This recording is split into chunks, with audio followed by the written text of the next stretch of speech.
الله أكبر الله أكبر.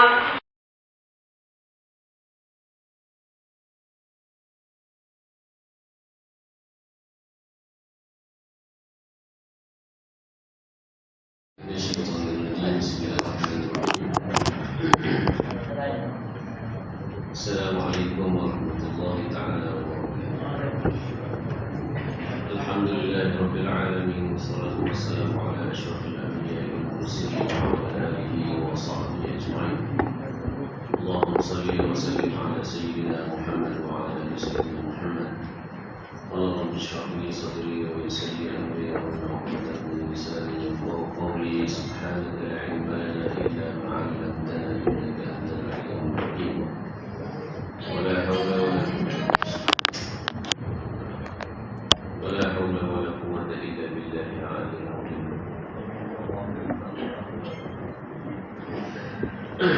اللهم افتح علينا فتوح العارفين وارزقنا فهم النبيين وحفظ المرسلين وإلهام الملائكة المقربين في عهد يا أرحم الراحمين وبارك يسرنا ولا تعسر علينا وارزقنا من الخير. أما بعد. Alhamdulillah, syukur kepada Allah Subhanahu wa ta'ala, kita bertemu semula pada pagi ini.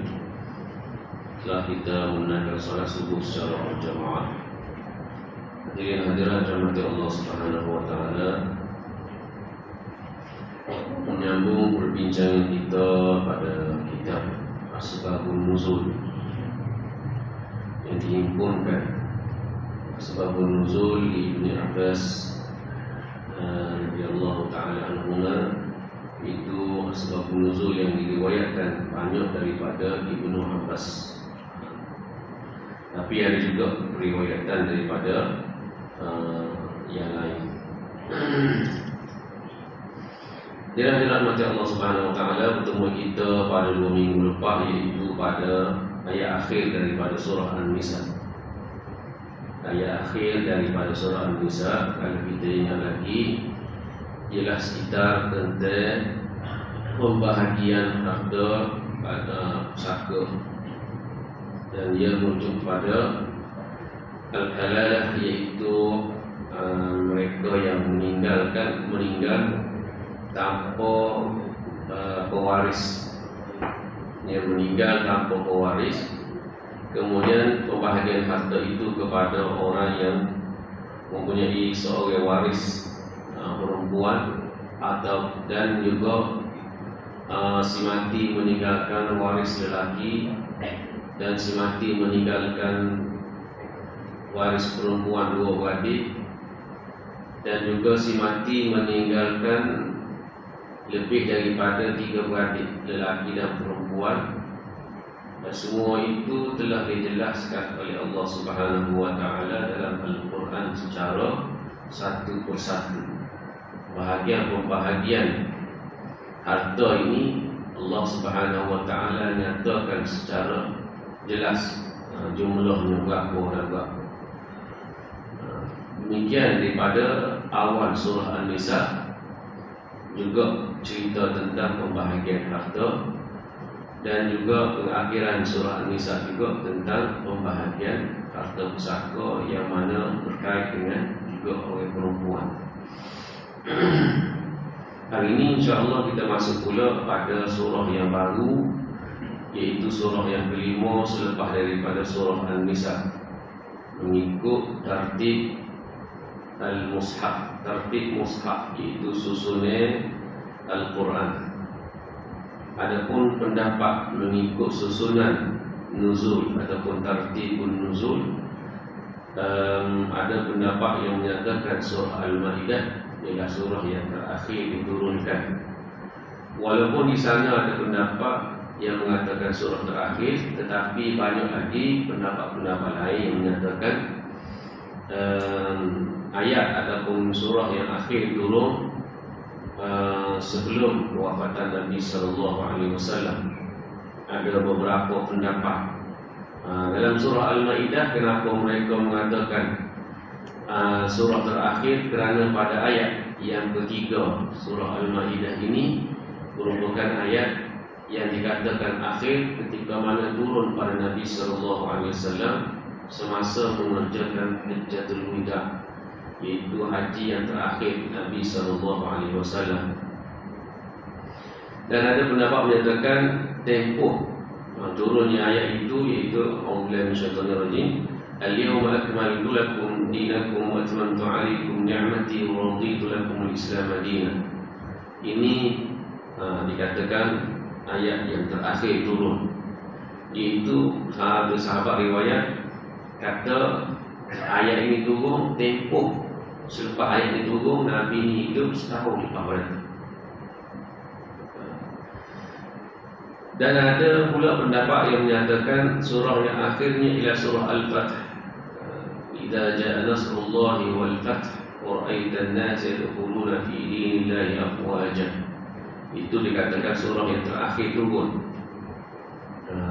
Dalam riwayat tersebut, apabila turunnya ayat ini, Abu Bakar As-Siddiq, bila turun ayatnya, Abu Bakar As-Siddiq menangis kerana melihat selepas daripada itu, bila ditanya kenapa menangis, kerana dia kata inilah tanda Nabi akhir wahyu dan tanda-tanda kewafatan Nabi SAW sudah makin dekat. Ada juga yang menyatakan ayat yang akhirnya ialah ayat tentang riba. Ayat tentang riba itu surah Al-Baqarah. Dan pendapat yang kita kata jumhurnya juga, pendapat jumhur menyatakan ayat yang terakhir ialah ayat daripada surah Al-Baqarah juga, iaitu daripada ayat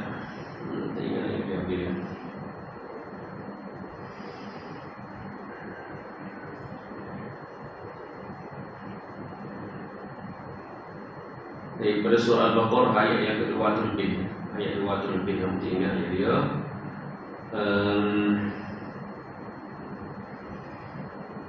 iaitu tentang pengakhiran manusia ini yang akan dimatikan oleh Allah Subhanahu Wa Taala. Mati kemudian manusia akan diberi pembalasan.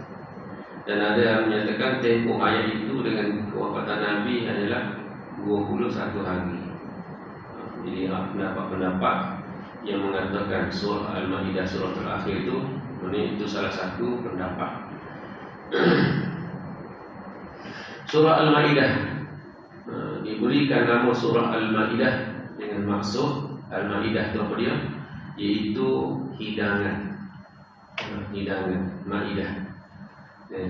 Kita jangan dengar Ma'idah, tapi kalau kita pergi belah negara Arab, masuk bulan puasa ni, banyak masjid-masjid dia akan buka ataupun dia akan tulis di masjid letak air rentan atau banner tu letak Ma'idatul Rahman. Maksud bila kata Ma'idatul Rahman, ada hidangan berbuka puasa di masjid tu. Makanya dia letak air banner tu, maknanya sepanjang bulan puasa tu setiap hari ada Ma'idatul Rahman, ada buka puasa. Dan Arab cukup panggil itu guna peluang bulan Ramadan ni untuk infak senati-senati, infak sungguh-sungguh. Bahkan dia pergi cari bulan Ramadan. Kalau kita duduk di musim di bulan Ramadan, duduk di masjid, biasa orang yang pelajar-pelajar asing dia pergi duduk di masjid Husain, Masjid Husain dekat dengan Universiti Al-Azhar tu. Situ orang Arab, orang kaya ni pergi cari belajar bagi zakat, pergi cari. Bukan kata panggil lah, pergi cari so jumpa zakat. Dan Ma'idah Rahman ni masjid ni boleh kata dia kebanyakan masjid, walaupun masjid dia tengok kecil masjid kecil tapi buat Ma'idatul Rahman. Buka puasa dan dia panggil, terutamanya pelajar asing ni banyak sana lagi buka puasa situ. Setiap hari hidangnya dia. Dan menu dia ni dia pilih sama setiap hari. Ikat ayat lagi. Jadi mewah lah. Bulan puasa ni pakai tak beli. Buka puasa situ dah. Nah, bahkan dia bagi pula hidangan yang bagi makannya untuk sahur pula. Itu namanya murahnya kita umat Islam sana bila masuk bulan Ramadan. Maidah ni ialah hidangan. Kerana dalam surah Al-Maidah terdapat ayat menceritakan tentang hidangan, iaitu hidangan yang diminta oleh Al-Hawariyun kepada Nabi Isa AS. Minta dengan Nabi Isa supaya mendoakan pada Allah Subhanahu Wa Taala untuk buat turun hidangan daripada langit. Golongan Hawariyun ini ialah pengikut Nabi Isa AS. Nah, qala Isa bin Maryam lil Hawariyun, lil Hawariyin, man ansari ila Allah. Qala al Hawariyun nahnu ansarullah. Nah, golongan yang mana mempertahankan agama Allah Subhanahu Wa Taala bersama dengan Nabi Isa AS. Kenapa mereka meminta untuk diturunkan hidangan daripada langit? Ada satu kisah, tak pasti itu ada hadis atau tidak. Disebutkan bahawasanya golongan Hawariyun ini berpuasa. Bila Nabi Isa AS suruh puasa selama 30 hari, suruh berpuasa. Syariat puasa ini bukanlah syariat yang diturunkan kepada umat Nabi Muhammad saja, tapi umat sebelum ini pun sudah ada syariat puasa, seperti mana Allah nyatakan dalam surah Al-Baqarah. Nah, mana suruh berpuasa. Allah Subhanahu Wa Taala suruh kita berpuasa seperti mana yang disyariatkan kepada umat-umat terdahulu. Kutiba alaikumus siyam kama kutiba alal ladzina min qablikum. Allah kata dituliskan kepada kamu berpuasa seperti mana yang dituliskan kepada umat sebelum daripada Nabi Muhammad SAW berpuasa. Jadi ada satu pendapat yang sebut tentang Nabi Isa ni juga berpuasa selama 30 hari, dan dia menyuruh supaya Hawariyun juga berpuasa 30 hari. Selama mana mereka berpuasa, dalam tempoh berpuasa ni, Hawariyun ni berpuasa, waktu berbukanya juga tidak ada makan dia. Bukan kata makan mewah lah, tak ada, boleh dikatakan tak ada makan dia lah.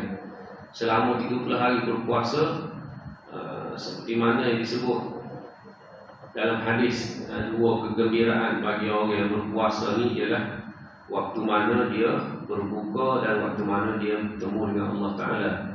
Nah, kita ni gembira bila berbuka puasa, kerana waktu itu kita boleh makan. Jika kita puasa ni tak boleh makan, tak boleh buat apa, dah ada perkara-perkara yang dilarang yang boleh membatalkan puasa, perkara-perkara yang menghilangkan atau mengurangkan pahala puasa, menyebabkan kita kena tahan nafsu kita, kena latih diri kita 30 hari. Dalam tempoh 30 hari ni bukan tak makan langsung, tapi makan juga waktu berbuka.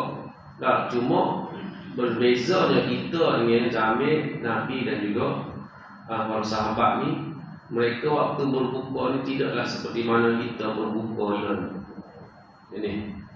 Mereka berbuka apa yang ada, sekadar sahaja. Maknanya tidak kata boleh puasa kena beli lebih, kena pergi beli lebih, kena pergi cari stok awal-awal lagi. Kalau kita masuk puasa ni panggil pohon jadi pohon naik, kita pun nak bunga pakai di cari barang ni, nak bekas siap-siap masuk bulan puasa, macam-macam beli, penuh troli tu. Sebab apa? Sebab nak puasa. Sebab apa? Sebab nak puasa. Bila kita tengok, kata apa nak puasa, kena pergi barang mana. Ada nak puasa ni tidak mahu makan. Nak puasa ni sebenarnya untuk kurangkan makan. Tiba-tiba bila masuk bulan puasa, beli lebih banyak daripada bulan biasa. Itu beza kita. Jadi zaman Nabi SAW, Nabi sentiasa berpuasa Dan waktu berbuka pun tidaklah berbuka mewah berbanding dengan bulan lain. Berbeza dengan kita ni, waktu berbuka ni lebih ni. Kenapa? Tak makan je sehari. Tak makan sehari. Waktu lain bila ni, waktu sekarang sebelum masuk bulan Ramadan, kita makan biasa je. Kita makan biasa-biasa je. Tapi bila masuk bulan puasa, kita makan jadi luar biasa. Dan berlaku pembaziran lebih daripada waktu lain berbanding dengan bulan Ramadan, bulan puasa. Bila masuk bulan puasa, pembaziran itu lebih tinggi. Pembaziran. Bahagia buat kira ni, dia kata buah sapah ni dan letung ni makan ni tu lebih banyak. Manusia atau umat Islam di Indonesia, di Kelantan ni membazirkan makan ni berapa tan sehari-hari, lebih banyak berbanding dengan bulan biasa. Sebab waktu buka tu dia lapar, sebelum makan ni rasa makan belakang. Bila nak buka mina itu banyak dah, makan akan jadi sikit. Makan tu jadi kurang sikit. Makan ni orang beli banyak-banyak tu, banyak yang tak habis. Jadi Al-Hawariyun, golongan Hawariyun ni berpuasa 30 hari juga. Dalam tempoh mereka berbuka puasa ni, makannya pun tidaklah sebanyak, tidaklah mewah, bahkan boleh kata tak ada makannya. Makan biasa-biasa berbuka je, ambil syarat. Sehinggalah mereka selesai berpuasa 30 hari, dan mereka minta dengan Nabi Isa AS supaya doa pada Allah Ta'ala untuk minta hidangan daripada langit. Wa idqala mereka minta, hal yastati'u rabbuka an yunazzila 'alaina ma'idatan minas sama'. Bolehkah kamu mohon pada Allah Ta'ala untuk minta hidangan daripada langit? Adakah kamu boleh minta dengan Allah Ta'ala untuk buat turun hidangan daripada langit? Ada dalam qiraat lain dia hal tastati'. Ada juga baca dengan huruf ta. Rabbaka dengan baris atas Rabbak. Semua tu memberi makna yang ada sedikit berbeza je. Ada minta, adakah Tuhan kamu mampu menurunkan kepada kami hidangan daripada langit? Beza situ je. Jadi mereka minta itu untuk apa dia? Kerana kami nak makan. Katanya Bani Israel, kami ni nak makan kerana rasa lapar. Rasa lapar nak makan. Wa natma'inna qulubuna, dan supaya kami nak tenangkan hati kami. Wa na'lamu annaka dan kami tahu, kami nak supaya rasa tenang. Wa natma'inna qulubuna, supaya kami jadi tenang bila dapat makan. Dan Nabi Isa AS jawab kepada dia, qala taqullah. Nabi Isa kata, bertakwalah pada Allah Ta'ala. Dengan permintaan kamu tadi, ingatlah dan takutlah pada Allah Ta'ala sampai kamu minta hidangan-hidangan seperti itu. Minta hidangan daripada langit. Dan memang sebelum itu pun Bani Israel pun juga minta dengan Nabi Musa AS. Minta kemudian qalu du'u lana rabbaka yukhrij lana. Nabi Musa Bani Israel minta dengan Nabi Musa, ud'u lana rabbak, doalah kepada Tuhan supaya yukhrij lana mimma tunbitul ardh, supaya Allah Ta'ala tumbuhkan daripada bumi itu apa dia? Min baqliha wa qithariha wa fumiha wa adasiha wa basaliha. Nak makan timun, nak makan bawang, nak makan kacang, dah semua ni biar Allah Ta'ala tubik daripada bumi. Sebelum daripada itu Allah Ta'ala bagi dah makanan. Anzalna 'alaikumul manna wassalwa.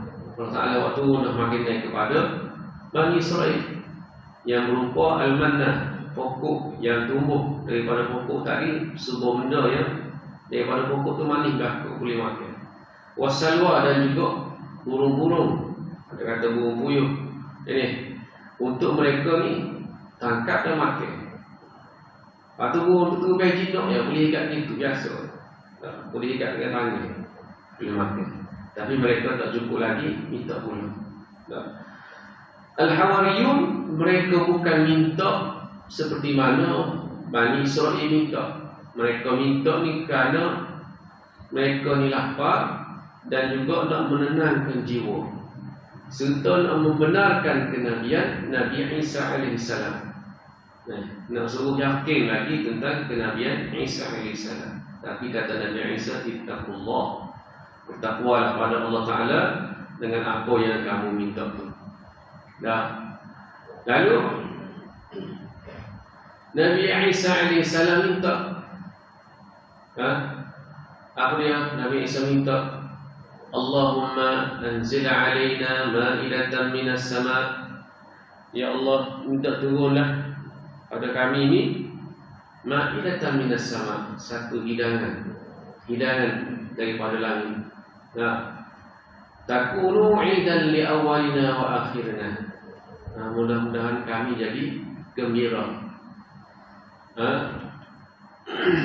Wa ayatan mink, serta menjadi tanda-tanda kebesaran Allah Subhanahu wa taala, kehebatan Allah Subhanahu wa taala. Kemudian Allah Taala sebut, inni munazziluha 'alaikum, Allah akan turunkan kepada kamu apa yang kamu minta. Siapa yang kufur selepas daripada ni, fa inni u'adzibuhum 'adzaban la u'adzibuhum ahadan lil 'alamin. Siapa yang minta kemudian dapat dah yang kami turunkan, selepas daripada tu dia kufur pula. Jadi kafir pula, ingkar dengan perintah Allah lagi, nescaya aku akan mengazabkan mereka dengan azab yang tidak pernah dikenakan kepada mana-mana manusia bermula sampai Nabi Adam sehinggalah hari kiamat. Tak ada lagi yang kena azab seperti mana azab yang aku nak bagi kalau mereka ni kufur. Kemudian turun, Allah Ta'ala turunkan makanan tadi. Dalam riwayat yang banyak menyebutkan ada yang berupa rumman, apa dia, delima dan buah-buahan lain, hidangan-hidangan tadi, termasuk buah-buahan yang bau dia harum semerbak, yang mana menampuhkan selera untuk makan. Tetapi golongan Hawariyun tu bila turun makanan tadi tak berani nak makan, tak berani makan. Lalu mereka berkata, kami tak akan makan sebelum Nabi Isa yang makan. Maknanya suruh Nabi Isa makan dulu. Lalu Nabi Isa memerintahkan golongan Hawariyun, dia tak boleh makan kan, panggil golongan yang dhaif, golongan yang sakit, lemah, untuk mari makan. Hidangan itu dikatakan apa ni, boleh dimakan oleh ribuan orang. Bukan sepuluh dah, ribuan orang boleh makan. Dan yang makan itu, yang lemah, yang sakit, yang uzur ni menjadi sihat walafiat. Segar-bugar boleh makan itu, sihat pula jadi. Jadi itu cerita. Lepas daripada itu Nabi Isa AS, bila mana Allah Ta'ala kata kami akan kenakan azab, aku akan kenakan azab pada orang yang kufur selepas daripada itu dengan azab yang sangat pedih. Kata Nabi Isa AS dengan doa dia, la in tu'adzibuhum fa innahum ibaduk. Ini di hujung surah Al-Maidah. Jadi sekiranya kamu mengazab mereka, kata Nabi Isa, fa innahum ibaduk, sesungguhnya mereka adalah hamba-Mu. Wa in taghfir lahum, jika sekiranya engkau mengampunkan mereka, fa innaka ghafurur rahim, engkau yang maha pengampun lagi maha penyayang. Walaupun Allah Subhanahu wa taala royak betul, tetapi Nabi Isa alaihissalam memohon supaya tidaklah diadab kepada umat dia. Tanda cinta Nabi ini kepada umat. Semua Nabi-Nabi mengasihi, menyayangi umat dia. Walaupun di sana kita lihat kisah-kisah Nabi, kisah Nabi Lut, kisah Nabi Nuh. Nah, Nabi Lut Allah Ta'ala balik ke bumi umat dia, yang mendustakan Nabi Lut, balik ke bumi umat dia sehingga jadi lauk mati. Tetapi bukanlah dengan sifat dendam Nabi Lut, dengan sifat nak marah Nabi Lut. Bukan kerana itu. Walaupun tak ikut dia sekalipun, Nabi Lut tetap ada sayang pada umat dia. Begitu juga dengan Nabi Nuh alaihissalam. Walaupun kena banjir, tergelai habis, semua mati kecuali pengikut-pengikut dia, tetapi bukanlah minta Nabi Nuh tadi untuk balas kerana tak sikut sangat dia dah. Tak sikut dah dakwah dia, minta balas. Dalam doa Nabi Nuh ni, la tadar minhum, jangan tinggal seorang pun. Kalau ditinggalkan juga bakal dia, mereka ni tak akan melahirkan anak kecuali fajiran kafar, kata Nabi Nuh pada Allah Ta'ala. Boleh jadi mereka ni kalau anak panggil kutub, jenis kafir juga, jenis kafir lawet Allah Ta'ala juga. Tetapi bukan doa untuk orang panggil menjahanamkan, bukan doa dendam Nabi Nuh. Ayat Nabi Nuh nak beritahu bahawanya yang pengikut-pengikut dia yang tak ikut Nabi ni, umat dia ni, banyak yang melawan Nabi Nuh alaihissalam. Tanda Nabi Nuh ni mengasihi mereka ketika mana Nabi Nuh berada di atas kapal. Nabi Nuh panggil mari naik atas kapal tu ketika mana banjir tu. Nabi Nuh seru anak dia sendiri. Bila seru anak, mana yang lain-lain juga Nabi Nuh ajak sekali. Kata Nabi Nuh, ya bunayya irkam ma'ana. Irkam ma'ana. Dalam bacaan irkam ma'ana, kalau kita tengok pada ejaan tu, irkab, huruf ba tu irkab. Irkab ni naik. Irkab ni naik. Naiklah.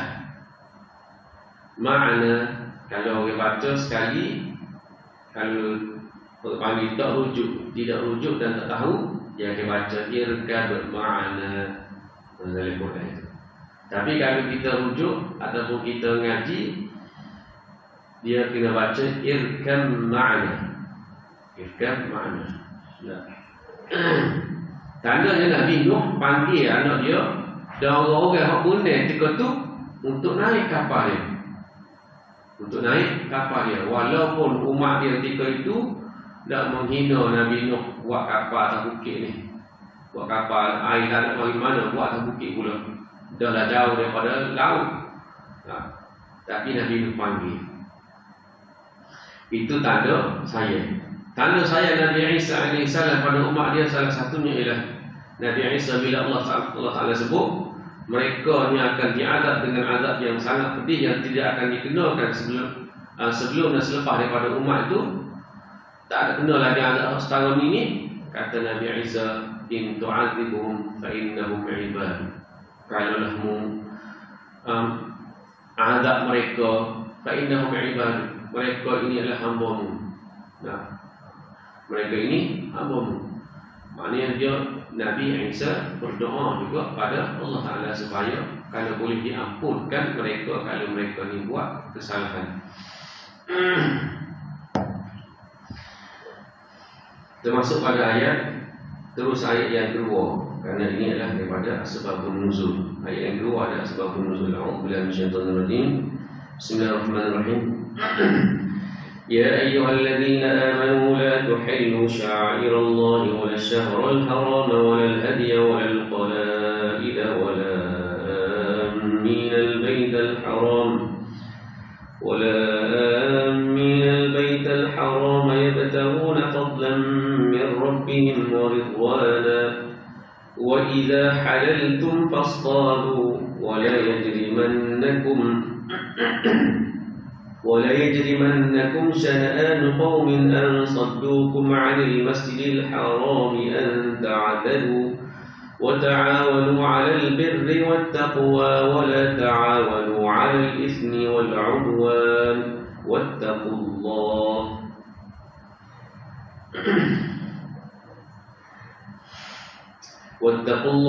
inna Allah syadidul iqab. Ayat yang kedua daripada surah Al-Maidah. Ya ayyuhalladzina amanu,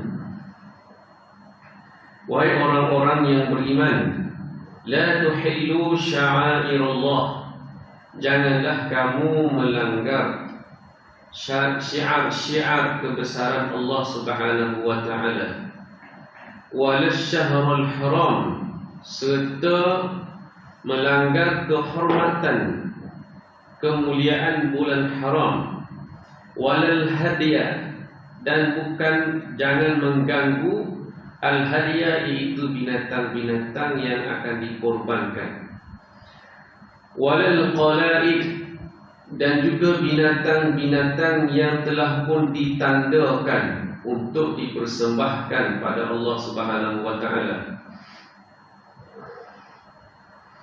Wala aminal baital haram, dan jangan pula mengganggu orang yang menuju ke Baitullahil Haram untuk mengerjakan haji dan umrah.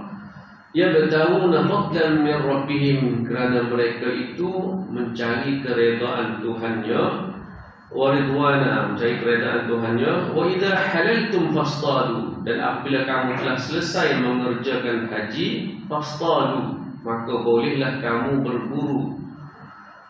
Wala yajrimannakum, dan janganlah kerana kebencian kamu terhadap sesuatu kaum, an saddukum 'anil masjidil haram, kamu menghalangi mereka untuk menuju ke Baitullahil Haram, an ta'tadu, semata-mata kerana kamu nak balas dendam, nak berbalas dengan mereka.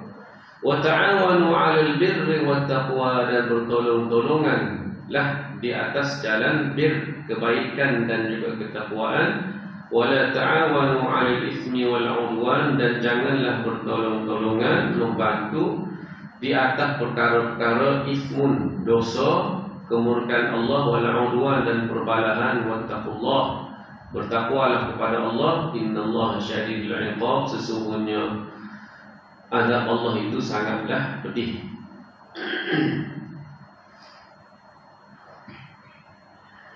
Daripada Ikrimah meriwayatkan qadamal Huttam bin Hindi al-Bakriyun al-Madinah.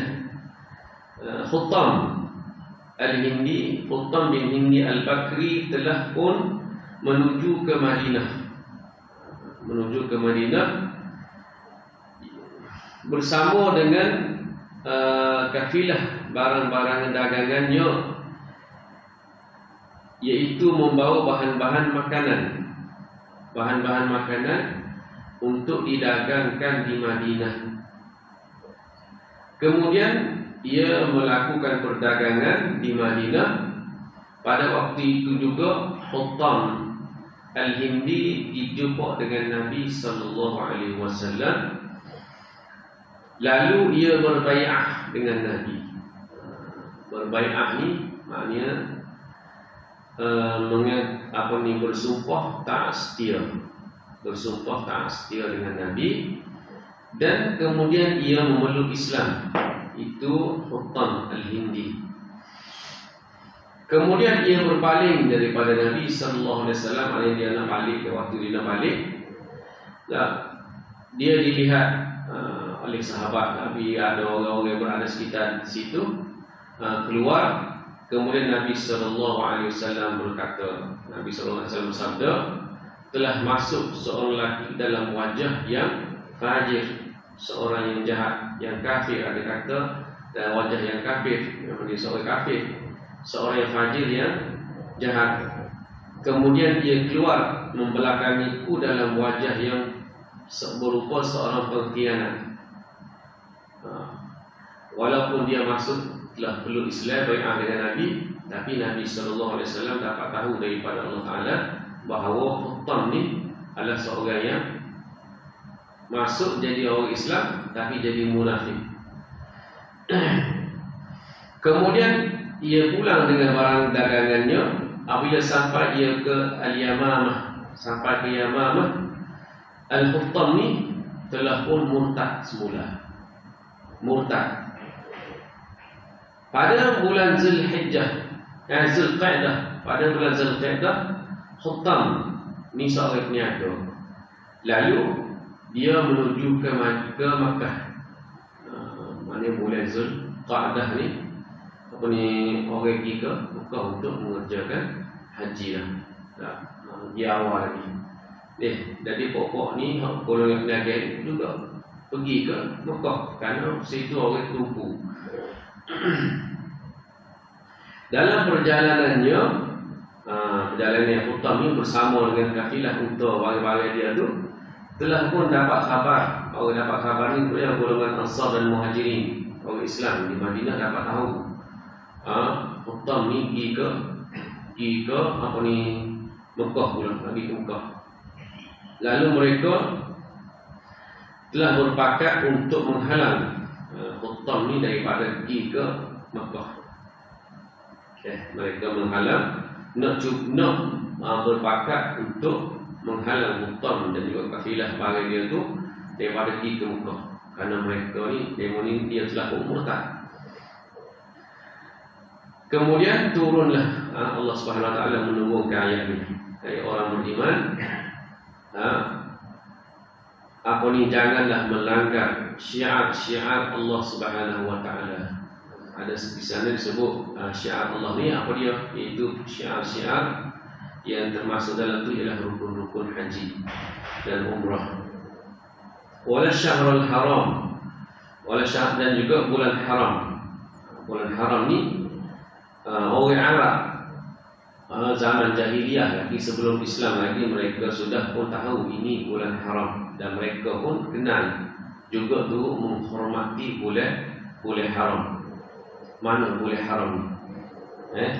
Bulan haram ni ada 4 bulan dalam setahun dalam kalender Hijri kita. Ada 4 bulan. Yang pertama bulan Muharram. Bulan Muharram. Kemudian bulan Rejab. Bulan Rejab. Yang 3 bulan Zulqa'dah, dan yang keempat ni bulan Zulhijjah. 4 bulan ni ialah bulan haram. Tidak boleh berlaku perbalahan, tak boleh berlaku pertumpahan darah, bahkan digalakkan melakukan perkara-perkara yang baik. Orang jahiliah pun ketika tu menghormati bulan haram. Kalau nak pergi tak boleh pergi bulan haram, tak pergi. Bahkan mereka berbaik-baik di bulan haram. Dan dalam Islam sudah tentulah Islam mengiyakan kerana bulan haram ni bukan mari daripada zaman jahiliyah lagi, sebelum tu lagi dia telah mari daripada Allah Subhanahu Wa Taala juga. Supaya menghormati bulan haram, menghormati bulan haram di mana bulan Zulqa'dah, umat Islam ketika itu dilarang untuk mengganggu orang, kena orang, apalagi nak memerangi orang lain, nak perang tak boleh. Jadi Muhajirin Ansar tadi bila tunggu ayat ni, mereka pun tak jadilah, tak jadi nak melaksanakan rancangan mereka nak sekat Huttam daripada pergi ke Mekah. Walal hadiah, al-hadiah merujuk kepada binatang yang untuk dikorbankan, binatang untuk dikorbankan. Masa musim haji sebelum Islam pun golongan manusia di sekitar itu juga mengerjakan haji juga. Bulan haji ni, mana zaman jahiliyah pun sudah ada dah bulan haji, kerana bulan haji ni bermula zaman Nabi Ibrahim. Wa adzin fil nasi bil haji.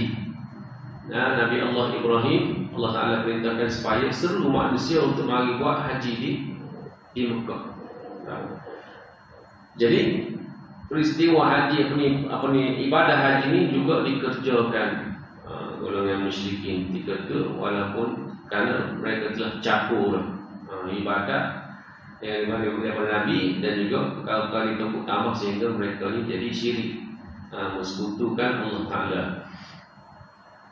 Bukanlah pokok musyrik ini ialah orang yang tak percaya pada Allah. Bukan tak percaya. Pokok musyrikin juga percaya pada Allah Ta'ala Tuhan. Cuma dia syirikkan Allah. Syirik ni menduakan Allah. Mensekutukan Allah dengan perkara-perkara lain. Kalau sampai dia mensyirik ni, syirik ialah sekutukan Allah, maknanya ada kuasa lain yang boleh memberi mudarat dan juga manfaat. Itu mereka percaya kepada patung-patung berhala. Dan syirik yang lain juga, mereka takut pada perkara-perkara lain lebih daripada Allah Ta'ala. Itu jadi syirik. Syirik ni boleh berlaku, orang panggil sepanjang masa, dan bentuk kesyirikan tu berbeza-beza. Dulu syirik pada Allah Ta'ala ni percaya pada berhala, percaya pada roh, percaya pada hantu, takut ke hantu tu lebih daripada Allah Ta'ala. Jadi itu termasuk syirik. Syirik juga dia ada khafi dan ada syirik yang jali. Syirik khafi ni syirik yang berlaku secara tidak sedar, berlaku dalam diri kita sendiri, kita tak sedar. Kadang-kadang kita sedang mensyirikkan Allah Ta'ala. Kerana kita hilang pergantungan, kuasa rusinya bila habis piti. Tak ada piti tak ada nak oyak, kuasa rusi sepik dalam dunia. Bila ada duit, kuasa lega. Nak jalan pun boleh boleh jalan. Tidak kan? Kalau tak ada piti duduk rumah tak boleh gimana? Apa tak ada piti? Itu masuk dalam syirik yang khafif, yang tersembunyi. Kerana berasa dengan ada duit itu hidup jadi lapang. Jadi piti itu boleh memberi manfaat. Cahaya sabar setahun. Tak ada piti jadi mudarat. Sedangkan yang memberi manfaat dan mudarat ini Allah Ta'ala.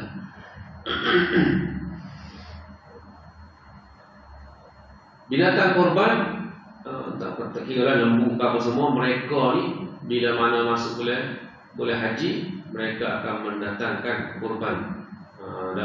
Kita juga korban, persembahkan pada Allah Ta'ala. Kita sembelih tu, sembelih nak persembahkan pada Allah Ta'ala. Tetapi persembahan tadi bukanlah Allah Ta'ala nak kepada daging binatang tadi ataupun darah binatang tadi yang mengalir itu. Tapi walakin yanaluhu taqwa. Allah Ta'ala kata nak tengok ketakwaan kamu pada Allah Ta'ala seperti mana pengorbanan Nabi Ibrahim. Pengorbanan Nabi Ibrahim dia Allah Ta'ala suruh sembelih anak dia sendiri, Nabi Ismail.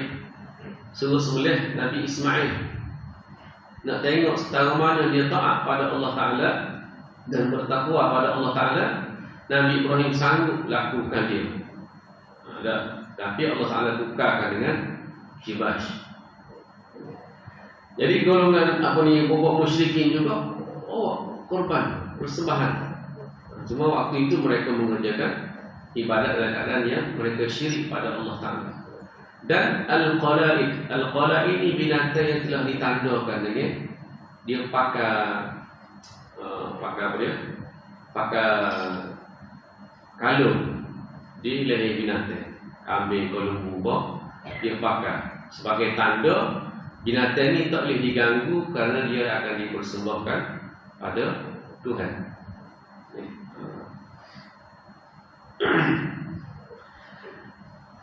Wala amin al-bait al-haram, wala amin al-bait al-haram, dan orang-orang yang nak menuju ke Baitullah al-Haram juga tidak boleh diganggu kerana mereka ni dia bertahu fadlan min rabbihim wa ridwana, mencari keredaan daripada Allah Subhanahu wa taala.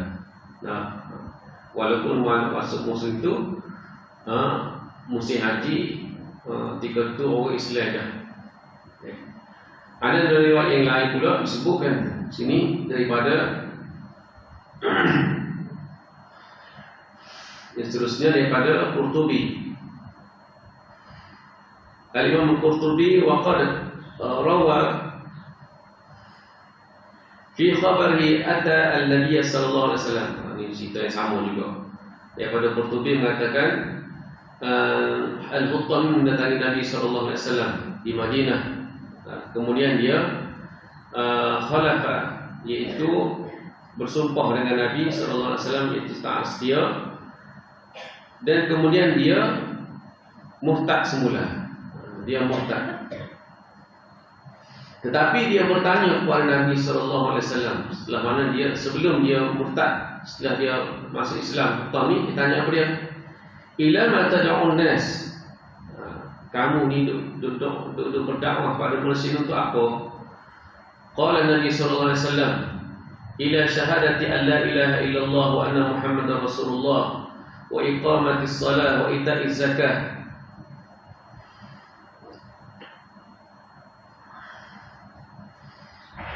Nabi kata, aku berdakwah untuk mentauhidkan la ilaha illallah, tiada Tuhan melainkan Allah Ta'ala. Nah, kemudian untuk mendirikan salat serta mengeluarkan zakat. Tetapi Huttami ni bila dia tahu benda tu benda yang baik sekalipun, oleh kerana dia tu ada sifat jahat dalam hati dia, dan memang dia tak sibuk email sekali. Sebenarnya dia pergi ke Madinah tu sekadar untuk mengaburi mata orang supaya orang tak marah kepada dia, tak orang rasa senang dengan dia sebab dia nak nego. Huttami ni dia nak nego. Jadi bila dia nego, orang Islam di Madinah waktu itu boleh jadi lebih memilih untuk beli barang di kalangan sesama orang Islam. Jadi Huttami ni untuk memanggil nyedak ke orang, dia juga masuk Islam dengan Nabi sallallahu alaihi wasallam supaya dia boleh nego. Nah, tapi bila dia keluar daripada Madinah, dia murtad semula. Tu apa ni dia punya cerita sebab nuzul tu. Bila tahu gitu, sahabat nak sekat dia daripada pergi ke Mekah bulan-bulan Zulqa'dah, tapi Allah Subhanahu wa taala turunkan ayat dan mereka tak jadi lagi. Kena. Dalam riwayat yang lain pula daripada Ibnu Abbas meriwayatkan bahawasanya ketika mana Nabi sallallahu alaihi wasallam dengan para sahabat berada di Hudaybiyah, ketika mana duduk di Hudaybiyah, ketika Nabi nak masuk di buat umrah, sewaktu itu belum lagi Islam belum lagi membuka Mekah.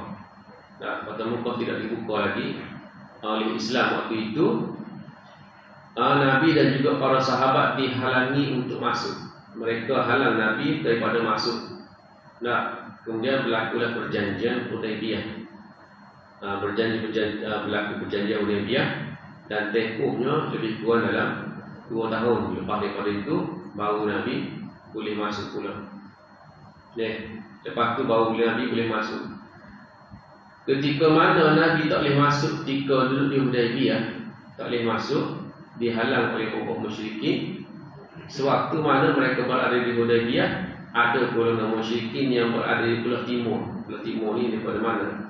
Belah timur, mana tidak berada di Mekah juga, tapi pergi nak buat haji juga. Pergi nak buat haji.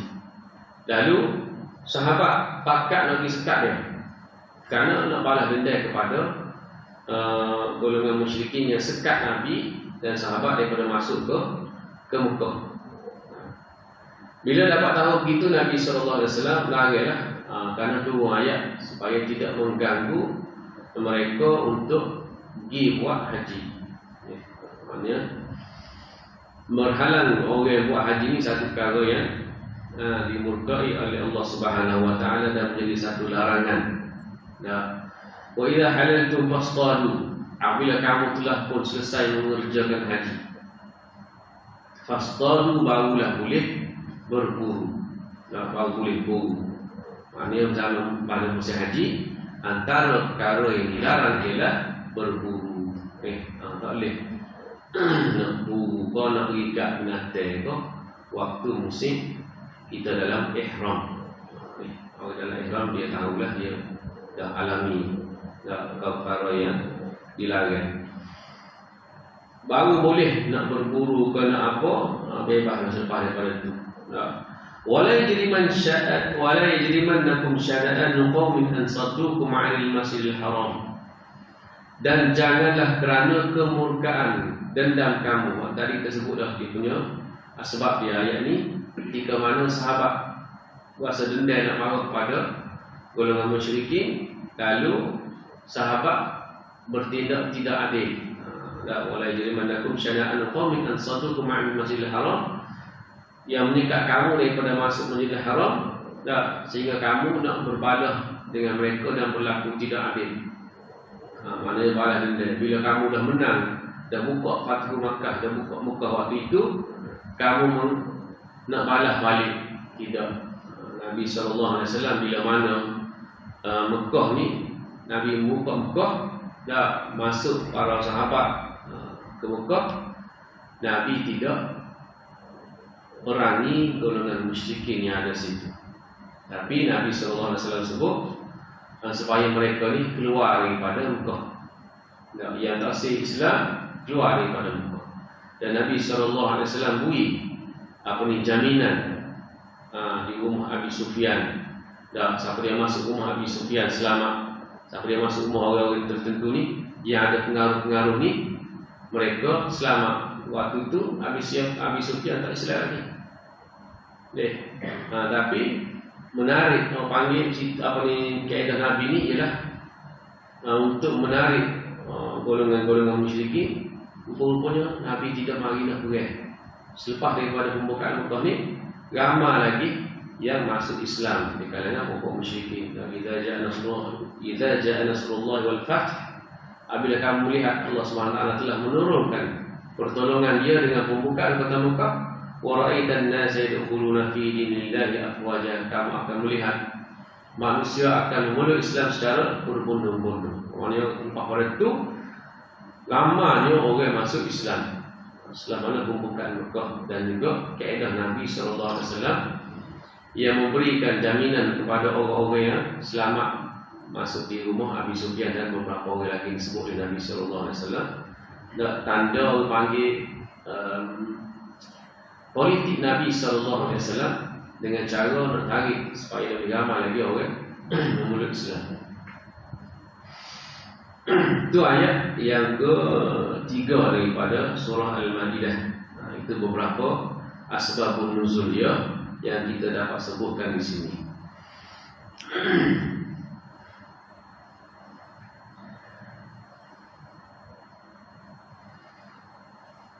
Ayat yang seterusnya ialah pada ayat yang ketiga. Kita ambil sikit je sebut situ. Allah Subhanahu Wa Taala sebut supaya di hujung ayat tu nanti insya-Allah kita sebut semula, iaitu tentang al-yawma akmaltu lakum dinakum wa atmamtu 'alaikum ni'mati wa raditu lakumul Islam dinan. Itu hari ini hari yang Allah Taala sebut akmaltu lakum dinakum, aku sempurnakan bagi kamu agama kamu, wa atmamtu 'alaikum ni'mati, dan aku telah sempurnakan bagi kamu nikmat-nikmatku, wa raditu lakumul Islam dinan, dan aku telah pun redha Islamlah sebagai agama. Inilah yang dikatakan ayat yang turun akhir daripada Al-Quran. Walaupun di sana ada lagi pendapat-pendapat. Di salah satunya dikata ayat ni turunnya terakhir kerana waktu itu Nabi sedang di Hajjatul Wida'. Nabi mengerjakan haji, panggil haji perpisahan, dan turun ayat ini ketika Nabi sedang berada di Arafah, duduk wukuf di Arafah, turun ayat ini. Waktu turun ayat ini ramai sahabat yang menangis kerana memahami tandanya seolah-olah seperti habis dah, lepas ni tak ada wahyu dah turun. Walaupun selepas daripada itu ada juga periwayatan sebut, dan riwayat lain sebut, ayat lain pun ada juga selepas daripada itu. Dan tempoh penurunan ayat ini dengan wafatnya Nabi SAW. Itu antara perkara yang kita boleh lihat pada awal-awal surah Al-Maidah. InsyaAllah kita lanjutkan lagi pada masa Kelantan. Banyak lagi dan ayat-ayat yang dalam surah Al-Maidah ini juga ayat yang panjang-panjang. Pada awalnya, awal-awal surah Allah Ta'ala sebut, ya ayyuhalladzina amanu aufu bil 'uqud, wahai orang-orang yang beriman, aufu bil 'uqud, tunaikanlah janji-janji, sempurnakanlah janji-janji. Itu janji mana ni? Janji-janji yang sebelum daripada itu. Nah, sebelum daripada ni banyaklah janji yang Allah Ta'ala buat, janji-janji yang mereka buat perjanjian dengan Allah Subhanahu wa Ta'ala. Dalam surah Al-Baqarah, surah Al-Imran dan juga surah An-Nisa ni ada perjanjian-perjanjian. Jadi ayat daripada surah Al-Maidah ini merupakan rintitan daripada surah-surah sebelum daripada itu. Al-Quran ni diibaratkan satu ayat. Surah Al-Quran ni supaya satu ayat berlaku. Seperti satu ayat yang bersambung-sambung. Itu sepakat ulama kata ia merupakan satu ayat yang bersambung-sambung, dan setiap ayat surah-surah tadi di antara surah ke surah dia ada dalam perbincangan dipanggil munasabah surah dan juga munasabah ayat. Nah, munasabah surah ni hubungan di antara surah sebelum itu dengan surah yang kita baca. Antara contoh surah Al-Maidah, hubungan surah Al-Maidah dengan surah An-Nisa, kemudian surah Al-Maidah dengan surah Al-An'am. Daripada itu dia ada munasabatul surah, dan dalam perbincangan tafsir dia ada lagi munasabatul ayat. Munasabah ayat ni hubungnya ayat ni dengan ayat ni. Sebab bila kita akan jumpa nanti selepas daripada ni satu ayat, lepas daripada ni ayat kisah lain pula, lepas daripada itu ayat tentang hukum pula. Berkata cerita tentang surah dalam Al-Baqarah ni, tentang cerita Al-Baqarah saja tidak masuk ke apa Bani Israel, masuk pokok musyrikin, masuk tentang pokok munafik, masuk tentang hukum hakam. Lepas tu daripada surah tu ke surah lain pula dia ada hubungan tertentu. Jadi ulama sepakat kata seumpama Al-Quran ini adalah satu ayat yang bersambung. Daripada bermula Alif Lam Mim sampailah minal jinnati wan nas, seolah-olah satu ayat yang bersambung-sambung. Kata apa lagu tu? Bukankah penurunnya ayat ni tak serupa? Kita kena tahu daripada surah Al-Baqarah ni ialah bukan yang surah mula-mula diturunkan. Nah, surah yang mula-mula diturunkan daripada surah Al-Alaq. Daripada surah Al-Alaq. Dan ayat yang turun tu tak Allah panggil sempurna satu surah. Tak sempurna satu surah. Berkata surah Al-Baqarah kan, daripada setahun turun surah tu, ayat daripada surah Al-Baqarah tidak turun gitu. Nah, waktu di Mekah turun ayat-ayat ni, waktu di Madinah turun ayat-ayat ni pula. Sebelum hijrah dengan selepas hijrah dia ada, kita ada dalam Quran kita boleh tengok kadang-kadang di tepi surah tu, di nama surah tu dia akan tulis surah Makkiyah ataupun surah Madaniyah. Apa maksud dia tu? Secara umumnya surah Makkiyah ialah surah yang turun sebelum hijrah. Kemudian surah Madaniyah ni ialah surah yang turun selepas daripada hijrah Nabi. Selepas daripada hijrah Nabi. Maknanya tu sepakat secara umum. Bahkan ada lagi dalam satu surah tu dia ada pula ayat ni turun di Madinah, ayat ni turun di Mekah, ayat ni Madaniyah, separuh pada ayat ni Makkiyah. Itu ada, itu dia ada perbincangan yang dibahaskan dalam ulumul Quran. Dalam ulumul Quran. InsyaAllah kita akan sentuh sikit-sikit. Sekarang telah dulu untuk pagi ini yang boleh kita sentuh. Yang baik daripada Allah Subhanahu wa taala, yang Tuhan dalam untuk dia mesti aku qul la astaghfirullah li wa lakum. Assalamualaikum warahmatullahi taala wabarakatuh. Bismillahirrahmanirrahim. Alhamdulillahirabbil alamin wassalatu wassalamu ala asyrafil anbiya'i wal mursalin wa ala alihi wa sahbihi ajma'in. Allahumma arina al-haqqa haqqan warzuqna ittiba'ahu wa arina al-batila batilan warzuqna ijtinabah. وجعلنا من الذين يستمعون القول فيتبعون احسنه. صلى الله على نبينا محمد وعلى اله وصحبه اجمعين والحمد لله رب العالمين.